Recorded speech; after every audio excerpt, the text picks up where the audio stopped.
રખડતા ભટકતા અને ન ધણિયાતા ગોવંશ માટે શ્રી અજરામર ટ્રસ્ટ ભુજ દ્વારા ભારાપર ખાતે નિર્માણ થઈ રહેલા આશ્રયસ્થાન જીવદયા સંકુલનું કાર્ય ઝડપથી પૂર્ણ થાય અને ગોવંશ સેવા કરવાના સંસ્થાના કાર્યકરોના મનોરથ ભગવાન અને શ્રીનાથજી બાવા પૂર્ણ કરે તેવો શુભભાવ પૃષ્ટિ માર્ગીય વૈષ્ણવ સંપ્રદાયના પરમ પૂજ્ય વૈષ્ણવાચાર્ય શ્રી પ્રથમેશ કુમારજીએ વ્યક્ત કરી આશીર્વાદ આપ્યા હતા.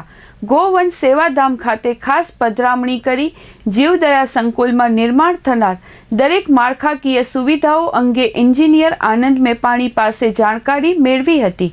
આ ગોવંશ સેવાધામ રખડતા ભટકતા અને તેમાં પણ વિશેષ કરીને નંદીઓ માટે જ આકાર લઈ રહ્યું હોવાનું ટ્રસ્ટી મયુર બોરીચાએ જણાવતા પૂજ્યશ્રીએ વધુ આનંદ સાથે ખુશી અનુભવતા ગો સેવાધામ નિર્માણ થયે પુનઃ સંકુલમાં આવવાનો ભાવ દર્શાવ્યો હતો.